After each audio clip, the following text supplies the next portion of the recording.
प्रदेश की भोजशाला में 1000 साल का इतिहास कई दशकों से पूजा और नमाज के विवाद में फंसा हुआ है। अब एक बार फिर से ये विवाद सामने है। वजह क्या है? बसंत पंचमी और जुमे की नमाज, जो कि कल है। अब दोनों समुदायों के बीच का मामला है, दोनों का टकराव है और मामला कहां पहुंच गया? सुप्रीम कोर्ट तक। इसी से जुड़ी जो बड़ी खबर है, चलिए वो आपको बताती हूँ। भोजशाला में नमाज और पूजा को लेकर के विवाद। बसंत पंचमी पूजा पर सुप्रीम कोर्ट में अहम सुनवाई है। बसंत पंचमी के मौके पर जुमे की नमाज पर रोक की मांग की गई है। बसंत पंचमी पर पूरे दिन सरस्वती पूजा करने की इजाजत देने की मांग रखी गई है। सुप्रीम कोर्ट में मामले को लेकर सुनवाई जारी है। दरअसल भोजशाला को लेकर दो समुदायों के बीच कई दशकों से विवाद है। दोनों पक्ष भोजशाला पर अपने अपने दावे करते हैं। जब भी शुक्रवार को बसंत पंचमी आती है तो ये विवाद चरम पर होता है। इस बार भी कुछ ऐसा ही है, क्योंकि कल यानी शुक्रवार के दिन जुमे की नमाज भी अदा होनी और साथ ही साथ मां सरस्वती की पूजा भी बसंत पंचमी के मौके पर होती है। अब ये 3 तस्वीरें हैं जिसके जरिए विवाद को समझिए। 20 जनवरी यानी कि मंगलवार के दिन भोजशाला में अखंड पूजा का आयोजन शुरू हो गया। हिंदू संगठन सत्याग्रह और धार्मिक आयोजन पर बैठ गए। प्रशासन से बसंत पंचमी पर पूरे दिन पूजा पाठ के आयोजन की मंजूरी मांगी गई, तो साथ ही शुक्रवार को नमाज पर रोक की मांग की गई। हालात तनावपूर्ण हो गए। मामले में दूसरे पक्ष की भी एंट्री हो गई। मुस्लिम पक्ष शुक्रवार की नमाज पर अड़ा हुआ है। इधर 21 जनवरी यानी कि कल हिंदू संगठनों ने धार्मिक शोभा यात्रा का आयोजन किया, जिसमें भारी तादाद में महिलाओं ने हिस्सा लिया। तनाव को देखते हुए प्रशासन ने शांति और सौहार्द की अपील की, लेकिन जिस तरह के हालात धार में इस वक्त बने हुए हैं, उसे देखते हुए सख्त सुरक्षा इंतजाम कर दिए गए हैं। धार की भोजशाला को लेकर विवाद लगातार चल रहा है। दरअसल बसंत पंचमी शुक्रवार को पड़ने की वजह से चुनौती ज्यादा बड़ी है, क्योंकि हिंदू पक्ष पूरे दिन पूजा की अनुमति चाहता है, जबकि मुस्लिम पक्ष उसी दिन नमाज अदा करना चाहता है, जुमे की नमाज अदा करना चाहता है। इसीलिए पूरे शहर में भारी पुलिस बल तैनात किया गया है ताकि कानून व्यवस्था न बिगड़े। लगभग 8000 का फोर्स तैनात किया गया है। मेरे पीछे आप तस्वीर देख पा रहे होंगे। 8000 से 10,000 का फोर्स यहां पर बुलवा लिया गया है और ये फोर्स पूरे शहर में और भोजशाला परिसर के आसपास तैनात किया गया है। इसके अलावा 250 से ज्यादा सीसीटीवी कैमरे, AI ड्रोन इंटीग्रेटेड सिस्टम तैयार किया गया है, जो भोजशाला और उसके आसपास के परिसर पर नजर रख रहा है। ये व्यवस्थाएं इसीलिए की गई हैं ताकि कानून व्यवस्था की स्थिति ना बिगड़े। पुलिस के मुताबिक इस पूरी व्यवस्था के अलावा सोशल मीडिया पर नजर रखने के लिए भी एक टीम तैयार की गई है। वो तैनात रहेगी और सोशल मीडिया पर भी नजर रखेगी। महिला पुलिस फोर्स का भी एक बल यहां पर डिप्लॉय रहेगा ताकि कानून व्यवस्था बरकरार रहे, किसी तरह की कोई परेशानी कानून व्यवस्था की ना आए। बसंत पंचमी के दिन शुक्रवार होना पुलिस के लिए चुनौती इसीलिए है क्योंकि बसंत पंचमी को पूरा दिन हिंदू समाज देवी वाग्देवी की पूजा करना चाहता है, उसकी अनुमति चाहता है, और मुस्लिम समाज जुमे की नमाज अदा करना चाहता है। यह विवाद तब शुरू हुआ 2003 में, जब ASI ने शुक्रवार को जुमे की नमाज की अनुमति दी और मंगलवार को हिंदू समुदाय को पूजा की अनुमति दी। और इस बीच जब भी बसंत पंचमी शुक्रवार को पड़ती है, यह विवाद होता है। पहले भी इस तरह का विवाद हिंदू समुदाय और मुस्लिम समुदाय के बीच हो चुका है, जब पुलिस को काफी चुनौतियों का सामना करना पड़ा। एक बार फिर से इस तरह का दिन आया है, लिहाजा पुलिस की प्राथमिकता है कि आम जनता को परेशानी ना हो, इसीलिए सुरक्षा व्यवस्था चाक चौबंद करना सबसे ज्यादा जरूरी है। कैमरामैन यशवंत के साथ मखरन काली, टाइम्स ऑफ नवभारत, धार।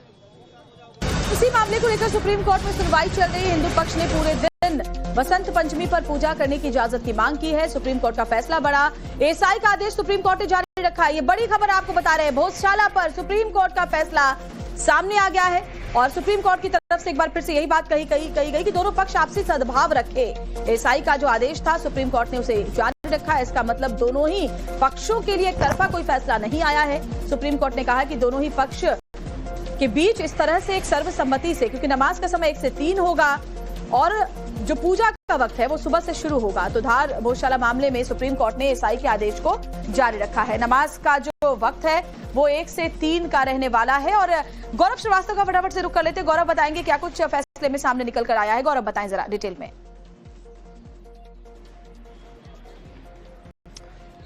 बिल्कुल, देखिए, सुप्रीम कोर्ट ने जो भोजशाला परिसर का विवाद है उसकी मेरिट पर कोई कमेंट नहीं किया। ये आदेश में लिखवाया है, यानी कि वो जगह मंदिर है या मस्जिद है, इस पर कोई टिप्पणी नहीं की। लेकिन सुप्रीम कोर्ट ने बहुत महत्वपूर्ण बात कही है। सुप्रीम कोर्ट ने 7 अप्रैल 2003 के ASI के DG के ऑर्डर को ध्यान में रखते हुए ही कल यानी 23 जनवरी के लिए एक व्यवस्था बनाई है। व्यवस्था यह है कि हिंदू पक्ष जो याचिका में चाहता है कि वो सूर्योदय से सूर्यास्त तक पूजा करे, वो भी परिसर में मौजूद रहेगा और बाकायदा उनका जो हवन कुंड है वो परिसर में एक तरफ रखा जाएगा। एंट्री पॉइंट एक रहेगा, लेकिन जो पूजा का स्थान है वो अलग होगा। वहीं दूसरी तरफ दोपहर से 1 बजे से लेकर 3 बजे तक के लिए जुमे की नमाज के लिए मुस्लिम पक्ष जो है वो परिसर के दूसरे हिस्से में जो है वो अपनी नमाज आकर पढ़ सकेगा। और इसके लिए जो मध्य प्रदेश प्रशासन सरकार जो व्यवस्था बनाएगी इसको सुचारू रूप से करवाने के लिए उसी व्यवस्था के हिसाब से पूजा होगी। लेकिन सुप्रीम कोर्ट ने एक बहुत अहम टिप्पणी की है। सुप्रीम कोर्ट ने कहा है कि आप आपसी सम्मान, आपसी सहिष्णुता का ध्यान में रखते हुए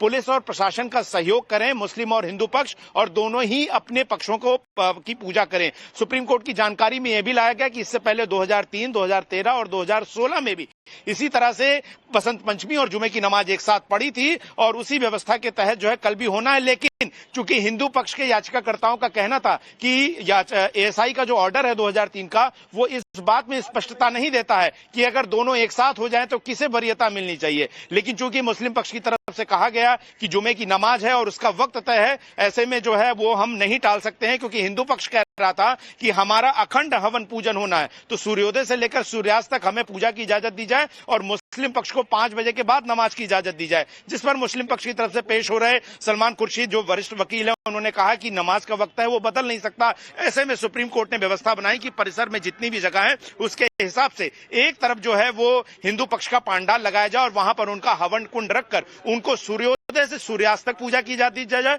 दूसरी तरफ जो मुस्लिम पक्ष है उसको दोपहर 1 बजे से लेकर 3 बजे तक जुमे की नमाज की इजाजत दी जाए और इसी तरह से व्यवस्था बनी रहेगी। छोटा परिसर है और चूंकि वहां पर एंट्री पॉइंट एक है, एंट्री पॉइंट जरूर एक रहेगा, लेकिन प्रशासन इस तरह की व्यवस्था बनाएगा कि दोनों ही आपस में कहीं टकराए ना, किसी तरह का जो भीड़ का है वो आपस में आमना सामना ना हो और दोनों ही सहिष्णुता, दोनों धर्मों का सम्मान और एक दूसरे के भरोसे के साथ मध्य प्रदेश पुलिस और प्रशासन का सहयोग करते अपने अपने धर्मों की पूजा का पालन करेंगे। यानी कि हिंदू जो है पक्ष बसंत पंचमी की पूजा, हवन और पूजन और जो भी वहां पर पाठ होने हैं वो सूर्योदय से लेकर सूर्यास्त तक करेगा। वहीं दूसरी तरफ जुमे की नमाज जो है वो 1 से 3 के बीच में वक्त होगी और प्रशासन पूरा ध्यान रखेगा कि जो हिंदू पक्ष की पूजा है वो बिना व्यवधान के सूर्योदय से सूर्यास्त तक चलती रहे। तो वहीं मुस्लिम पक्ष ने ये दिलासा दिलाया है कि भले ही हम नमाज करते रहेंगे लेकिन हमारी तरफ से पूजा में किसी भी तरह की कोई व्यवधान या फिर वहां आने जाने वाले लोगों के लिए कोई दिक्कत पैदा नहीं होगी। ऐसे में अब सब कुछ मध्य प्रदेश सरकार की तरफ है और वहीं मध्य प्रदेश सरकार की तरफ से पेश हो रहे जो एसी नटराजन थे और गौरव,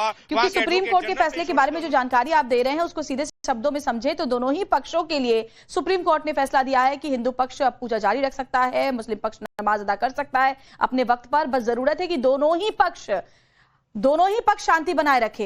यानी कि गौरव, ये जो फैसला है वो एक वाकई नजीर के तौर पर सामने आया है, लेकिन अब जरूरी है कि दोनों ही समुदाय इसको लेकर के संयम रखें और साथ ही पुलिस प्रशासन के ऊपर भी एक बहुत बड़ी चुनौती अब होगी कल।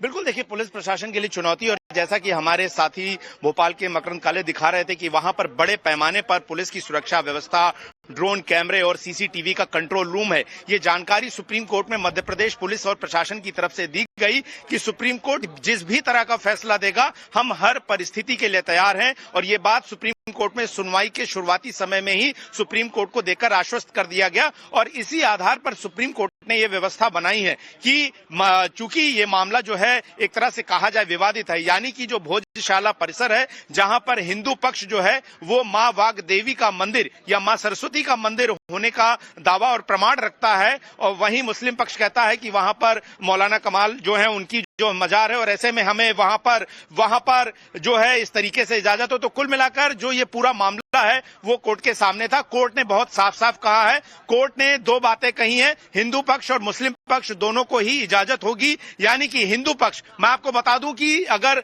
जो भोजशाला का परिसर है, कोर्ट के सामने ये बात रखी गई कि जो परिसर है वो बहुत छोटा, अगर सुप्रीम कोर्ट के चीफ जस्टिस का जो कोर्ट रूम है उतना ही बड़ा कमरा है और उसका सिंगल एंट्री पॉइंट है, ऐसे में दिक्कत हो सकती है। ऐसे में सुप्रीम कोर्ट ने कहा कि जो पूरा परिसर है उसके एक तरफ जो है वो हवन कुंड रखा जाएगा, हिंदू पक्ष का पंडाल होगा और वहां पर सूर्योदय से लेकर सूर्यास्त तक हिंदू पक्ष जो है वो अखंड हवन पूजन पाठ कर सकेगा बिना किसी व्यवधान के।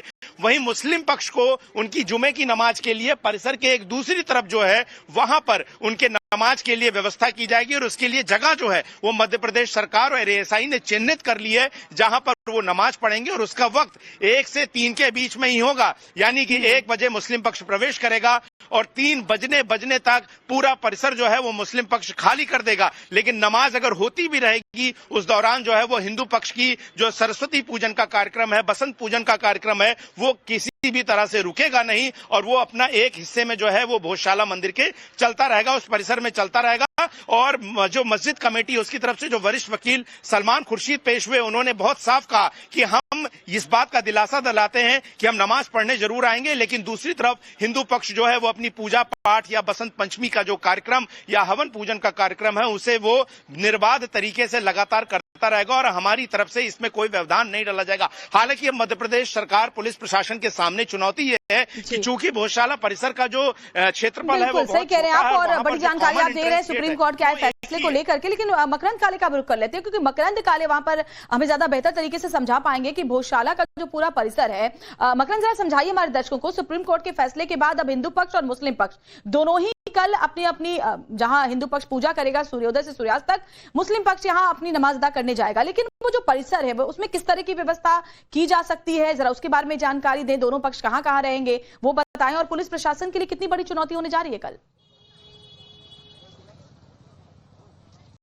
देखिए, पुलिस प्रशासन के लिए चुनौती तो जरूर है। जैसा कि गौरव बता रहे थे कि सुप्रीम कोर्ट ने साफ तौर पर यह कहा है कि प्रशासन ख्याल रखेगा कि दोनों जो पक्ष हैं वो अपनी अपनी पूजा कर सके। अब मैं आपको परिसर के बारे में बताता हूं। पहले तो मैं तस्वीरें दिखाता हूं आपको सिक्योरिटी की कि यहां पर भारी पुलिस फोर्स तैनात किया गया है। ये एंट्री पॉइंट है और एंट्री पॉइंट पर ही भारी सुरक्षा बल आपको नजर आ जाएगा। बड़े अधिकारी जो है, वरिष्ठ अधिकारी इस समय यहां पर पहुंचे हुए हैं। और ये जो आपको पूरा कॉरिडोर नजर आ रहा है, जब बसंत पंचमी की पूजा होगी तो इसी बैरिकेडिंग के अंदर से होते हुए तमाम जो हिंदू पक्ष के लोग हैं वो इस परिसर में एंट्री करेंगे। बहुत ज्यादा दूरी नहीं है, लेकिन मुख्य द्वार से इस तरह से आप देखिए, जैसे पुलिस के अधिकारी जा रहे हैं, पुलिसकर्मी जो जा रहे हैं वो यही प्रैक्टिस चल रही है और इस तरह से मूव करते हुए वो इस परिसर में लोग एंट्री करेंगे। एंट्री करने के बाद अंदर का जो परिसर है, जो मैं अभी आपको तस्वीरें दिखाऊंगा, वहां पर पूजा का कार्यक्रम होगा। एक हवन कुंड है सेंटर में। अभी फिलहाल वहां पर जाने से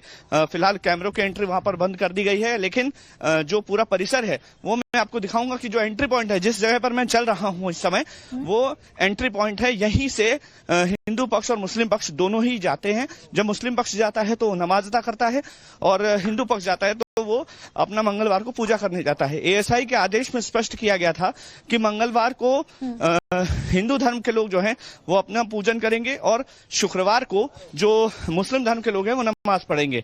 लेकिन बसंत पंचमी अगर शुक्रवार को होती है तो क्या होगा उसका तो दोनों पक्ष आपसी सद्भाव, आपसी संयम से आगे बढ़ेंगे, एक दूसरे का सम्मान करेंगे और यही तस्वीर कल नजर आने वाली है भोजशाला में। शुक्रिया गौरव आपका भी और मकरंद आपका भी तमाम जानकारी हम तक पहुंचाने के लिए।